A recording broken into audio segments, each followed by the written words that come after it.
अक्टूबर 1996 London में सुबह के वक्त अचानक से आसमान से एक भारी चीज़ तेज आवाज़ के साथ में नीचे गिरती है। लोग घबरा कर भागते हैं। किसी को कुछ समझ में नहीं आता कि आखिरकार हुआ क्या। पास जाकर देखते हैं तो सबकी सांसें थम गई। ज़मीन पर एक इंसान की बॉडी पड़ी थी। लड़के का नाम था विजय साइनी, जो कि अपने भाई प्रदीप साइनी के साथ ब्रिटिश एयरवेज की फ़्लाइट के लैंडिंग गियर में छिपकर इंडिया से लंदन भागने की कोशिश कर रहा था। लेकिन किस्मत ने उसका साथ नहीं दिया और जैसे ही प्लेन ने लैंडिंग गियर नीचे किया, विजय हज़ारों फीट की ऊंचाई से गिर गया। यह इंसिडेंट वाकई में बहुत हैरान कर देने वाला है, क्योंकि कोई भला ऐसा क्यों करेगा। लेकिन ठीक ऐसी ही एक और कहानी सालों के बाद फिर से सामने आई है। बस फ़र्क इतना है कि इस बार यह एक 13 साल का अफ़गान बच्चा है, जो प्लेन के टायर के पास लैंडिंग गियर में छिपकर काबुल से इंडिया आया है। सवाल यह उठता है कि आखिरकार यह बच्चा प्लेन में चढ़ा कैसे। जब लैंडिंग गियर बंद होता है तो अंदर जगह ही नहीं होती, फिर यह कुचला क्यों नहीं गया। और सबसे बड़ा रहस्य यह है कि 35,000 फीट की ऊंचाई पर, जहां पर तापमान करीब 55 डिग्री सेल्सियस होता है और हवा में सिर्फ 25% ऑक्सीजन बचता है, वहां यह बच्चा कैसे जिंदा बच गया। यह एक दिल दहला देने वाली कहानी है, जिसकी सच्चाई सुनकर आपके होश उड़ जाएंगे। कि सितंबर 2025 दिल्ली के इंदिरा गांधी इंटरनेशनल एयरपोर्ट पर सब कुछ रूटीन जैसा चल रहा था। सुबह के लगभग 10:20 पर काबुल से आई काम एयर की फ़्लाइट RQ401 ने रनवे पर स्मूथ लैंडिंग की। ग्राउंड स्टाफ हमेशा की तरह अपनी पोजीशन पर रेडी था, लेकिन तभी एक अजीब सी चीज़ ने सबका ध्यान खींच लिया। प्लेन के दरवाजे अभी तक बंद थे, पैसेंजर अंदर ही थे, लेकिन एयरक्राफ्ट के पास एक छोटी सी परछाई दिखाई दी। स्टाफ ने गौर से देखा तो पाया कि एक 13 साल का लड़का प्लेन के लैंडिंग गियर के पास खड़ा था।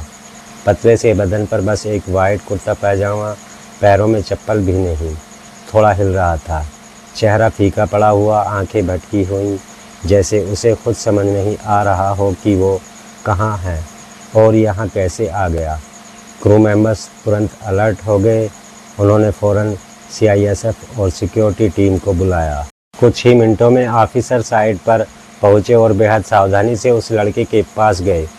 डर यह था कि कहीं यह घायल ना हो या किसी तरह का ख़तरा न बन जाए।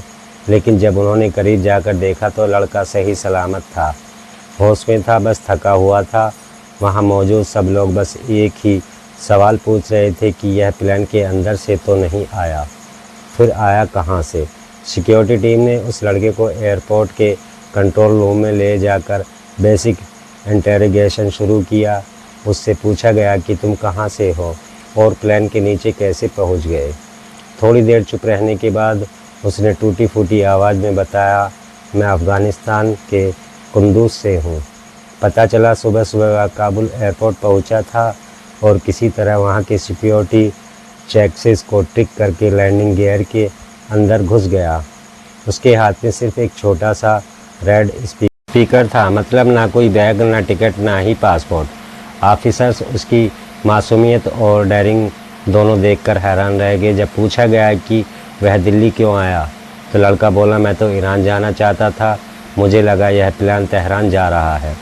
मतलब एक 13 साल का बच्चा बिना किसी ट्रेनिंग के पूरे काबुल एयरपोर्ट के सिक्योरिटी लेयर्स को क्रॉस करके प्लेन के लैंडिंग गियर्स तक पहुंच गया। और यह बात एशियन ऑफिशियंस के लिए एक बहुत बड़ा शौक थी। पर सवाल यह था कि आखिरकार उसने यह कदम उठाया ही क्यों। असल में अफ़गानिस्तान के कुंदूज, जहां से यह बच्चा आया था, वहां ज़िंदगी आसान नहीं है। तालिबान रूल के बाद वहां ना तो नौकरियों के मौके हैं, ना बच्चों के लिए कोई प्रॉपर फ्यूचर।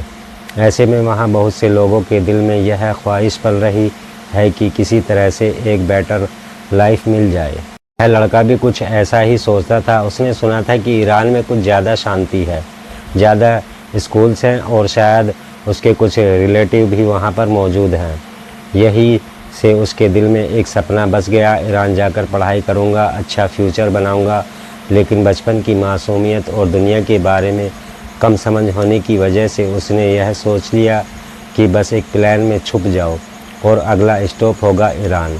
उसके लिए यह एक एडवेंचर था, एक चाइल्डिश फैंटेसी जो रियलिटी के मुकाबले कहीं ज़्यादा डेंजर साबित होने वाली थी। उस रात जब वह काबुल एयरपोर्ट के पास पहुंचा तो वहां अंधेरा था और सिक्योरिटी कम। उसने चुपके से फैंस के पास से एंट्री ली और पैसेंजर्स के बीच में छुपकर अंदर पहुंच गया। उसे नहीं पता था कि उसका यह मासूम सा कदम उसे एक ऐसी जर्नी पर ले जाएगा जहां उसकी ज़िंदगी खतरे पड़ जाएगी। अंधेरे में छुपाते छुपाते वह बच्चा फाइनली उस जगह तक पहुंचा जहां एक प्लेन रनवे के पास में खड़ा था। उसने दूर से देखा कि लोग प्लेन के अंदर जा रहे थे और क्रू अपनी तैयारी में लगे हुए थे। यही उसका चांस था। प्लेन के रियल लैंडिंग गियर असेंबली के पास जाकर वह थोड़ी देर तक खड़ा रहा और समझने की कोशिश करता रहा कि अंदर घुसने का रास्ता कौन सा है। फिर एक मोमेंट आया जब उसने हिम्मत जुटाई और धीरे धीरे व्हील के स्ट्रक्चर पर चढ़ गया। शरीर छोटा होने के चलते वो आराम से अंदर घुस गया और एक कोने में खुद को समेट लिया। कुछ ही देर में प्लेन के इंजन्स घूमने लगे, गर्मी और वाइब्रेशन बढ़ने लगी और रनवे लाइट्स के बीच एयरक्राफ्ट हिलता हुआ आगे बढ़ने लगा। लड़का अब पूरी तरह से अंधेरे और लोहे के बॉक्स में फंसा हुआ था जिसे व्हील वेल कहा जाता है। जैसे ही प्लेन ने स्पीड पकड़ी और हवा में लैंडिंग गियर अंदर फोल्ड होने लगा। यही वो पल था जहां ज़िंदगी और मौत सिर्फ एक सेकंड या कहें कि कुछ इंच के फासले पर थी। अगर उसकी पोजीशन जरा सी भी गलत होती तो वह मशीनरी के अंदर कुचला जाता, क्योंकि लैंडिंग गियर्स भी जिसमें प्लेन के अंदर बड़े बड़े व्हील्स फोल्ड होते हैं, लेकिन किस्मत ने उसका साथ दिया। गियर्स लॉक हो गए और वो एक बंद ठंडे बॉक्स में कैद हो गया। कुछ ही मिनटों में एयरक्राफ्ट ने अपना क्रूजिंग एल्टीट्यूड ले लिया, लगभग 35,000 फीट। यह तो हाइट होती है जहां इंसान का रहना फिजिकली इम्पॉसिबल है, क्योंकि बाहर का टेम्परेचर 55 डिग्री सेल्सियस से -6 डिग्री सेल्सियस तक पहुंच जाता है और हवा में ऑक्सीजन नॉर्मल से सिर्फ 25% बचती है। ऊपर से प्लेन के व्हील बेल के अंदर न कोई हीटिंग सिस्टम होता है, न सांस लेने के लिए प्रेशर कंट्रोल, बस एक खोखला ठंडा आयरन का बॉक्स। ऐसे इन्वायरमेंट में एक नॉर्मल इंसान 5 से 10 मिनट से ज़्यादा जिंदा नहीं रह सकता, क्योंकि पहले ऑक्सीजन कम होने से सांस फूलती है, फिर बॉडी नम होती है और धीरे धीरे दिमाग बंद होने लगता है। हाइपोथर्मिया और ऑक्सीजन की कमी दोनों मिलकर बॉडी को अनकॉन्फिशेंस कर देते हैं। लेकिन यहीं पर एक अजीब सी मेडिकल मिस्ट्री काम करती है जिसे सस्पेंडेड एनिमेशन स्टेट कहते हैं। इसमें होता क्या है कि ऐसी इमरजेंसी सिचुएशंस में जब टेम्परेचर इतना लो होता है तो बॉडी का मेटाबॉलिज्म स्लो पड़ जाता है। कुछ रेयर केसेस में शरीर एक पाज मोड में चला जाता है, जैसे ज़िंदगी थोड़ी देर के लिए जम गई हो। इसी वजह से कई बार लोग ऐसी कंडीशंस में मरने के बजाय बस बेहोश हो जाते हैं और ये सही वक्त पर दोबारा जाग उठते हैं। और इस बच्चे के साथ में बिल्कुल यही हुआ। बॉक्स में ठंड बढ़ते ही उसकी बॉडी सस्पेंडेड एनिमेशन स्टेट में चली गई। और इसके केस में एक और अहम बात यह थी कि यह फ़्लाइट बहुत छोटी थी। अगर यह कोई लॉन्ग हाल फ्लाइट होती तो बचने के चांसेस ऑलमोस्ट ज़ीरो हो जाते, लेकिन शॉर्ट ड्यूरेशन और लक ने लड़के के फेवर में काम किया। जब प्लेन ने दिल्ली की तरफ डिसेंट करना शुरू किया तो हवा गर्म होने लगी और ऑक्सीजन लेवल बढ़ गया। धीरे धीरे उसकी बॉडी रिवाइव होने लगी और जब एयरक्राफ्ट ने रनवे टच किया तब तक उसने आंखें खोल दी। प्लेन रुकते ही वो व्हील वेल से किसी चमत्कार की तरह बाहर निकल आया और थोड़ी ख़राब हालत में लेकिन ज़िंदा था। जब बच्चे को कस्टडी में लिया गया तो उसके तुरंत ही बाद सिक्योरिटी और टेक्निकल टीम ने पूरी फ़्लाइट का इंस्पेक्शन करना शुरू कर दिया। काम एयर के टेकन सेंस ने प्लेन के रियर व्हील वेल को डिटेल में चेक किया ताकि यह कंफर्म हो सके कि लड़का वाकई उसी जगह छिपा था या फिर वह झूठ बोल रहा है। चेकिंग के दौरान उन्होंने वहां एक छोटा सा रेड कलर का स्पीकर पाया, वही स्पीकर जो उस बच्चे के हाथ में था जब उसने काबुल से छुपकर सफ़र शुरू किया था। यह सबसे बड़ा प्रूफ है कि उसने पूरा 94 मिनट का सफ़र वहीं छुपकर तय किया।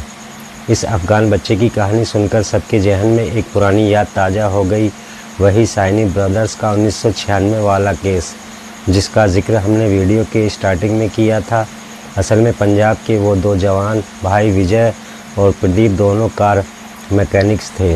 उनका सपना था लंदन पहुंचकर एक नई ज़िंदगी शुरू करने का, लेकिन न वीज़ा था न पैसा।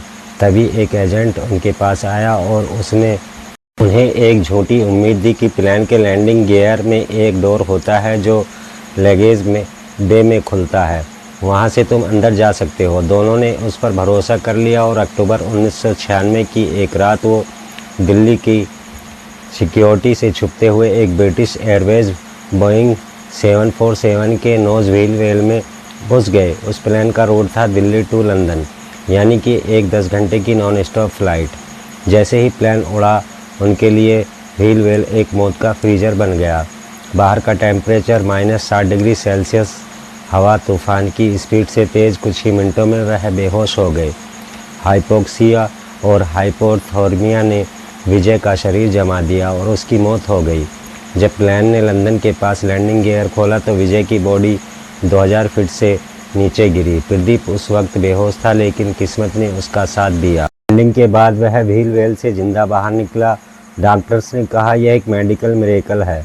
उन्होंने बताया कि उसका शरीर सस्पेंडेड एनिमेशन स्टेट में चला गया था, जहां बॉडी अपने सिस्टम को फ्रीज और ऑक्सीजन डिमांड को कम कर देती है। इस तरह से प्रदीप बच तो गया, पर उसे इमोशनल ट्रामा ज़िंदगी भर रहा। यह खुशकिस्मती थी कि इस अफ़गानी बच्चे के साथ ऐसा कुछ नहीं हुआ। हालांकि इस केस ने एविएशन सिक्योरिटी को हिलाकर रख दिया।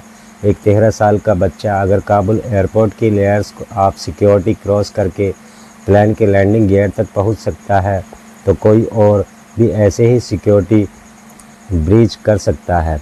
इंडिया के एविएशन ऑफिसर्स ने तुरंत अपने प्रोटोकॉल रिव्यू करने स्टार्ट कर दिए। यह इंसिडेंट एक वेकअप कॉल बन गया। सबको समझ में आ गया कि एक छोटी सी चूक भी एविएशन सिस्टम के लिए एक बड़ा रिस्क बन सकती है। इन्वेस्टिगेशन के बाद अथॉरिटीज़ ने कंक्लूड किया कि यह बच्चा किसी भी तरह का खतरा नहीं है, न टेरर लिंक और न ही कोई क्रिमिनल बैकग्राउंड। यह सिर्फ एक मासूमियत या बेवकूफ़ी से भरा स्टोवे यानी कि बिना टिकट वाला पैसेंजर था, जो गलती से दिल्ली आ गया, पर क्योंकि उसके पास न पासपोर्ट था न वीज़ा, इसलिए उसकी एंट्री इलीगल मानी गई। इंडियन ऑफिशियल्स ने डिसाइड किया कि उसे तुरंत वापस भेजना ही सफेक्स्ट ऑप्शन है, और शाम को करीब 4 बजे उसी काम एयर फ्लाइट में, जो कि सुबह काबुल से आई थी, वापस भेजने के लिए उसे बैठा दिया गया। लेकिन इस बार वो प्लेन के व्हील वेल में नहीं, बल्कि केबिन के अंदर एक प्रॉपर सीट पर बैठा था, बिल्कुल एक रियर पैसेंजर की तरह। प्लेन के काबुल लैंड करते ही अफ़गानिस्तान के ऑफिशियल्स ने उसे रिसीव किया। छोटा सा मेडिकल चेकअप हुआ और उसे वापस उसके घर भेज दिया गया। इस तरह एक दिन में उस लड़के ने अपनी ज़िंदगी का सबसे ख़तरनाक और सबसे इमोशनल सफ़र पूरा किया। वैसे दुनिया भर में इस तरह के सिर्फ यह 2 ही इंसिडेंट नहीं जिनका आज हमने जिक्र किया है। इस कहानी का सबसे बड़ा लेसन यह है कि 35,000 फीट का आसमान इंसान के लिए नहीं बना है। वहाँ हवा है पर सांस नहीं, रास्ता है पर मंजिल नहीं। चाहे डिस्प्रेशन हो या क्यूरियोसिटी, दोनों ही इंसान को ऐसे डिसीजन लेने पर मजबूर कर देते हैं जहाँ ज़िंदगी और मौत के बीच सिर्फ एक पल का फासला होता है। किस्मत ने इस बच्चे को दूसरा मौका दिया, लेकिन यह हर किसी को नहीं मिलता। यह कहानी एक इमोशनल रिलीफ भी है और एक वार्निंग भी। कुछ सफ़र कहानी नहीं, हादसा बन जाते हैं। आज की वीडियो में बस इतना ही। धन्यवाद।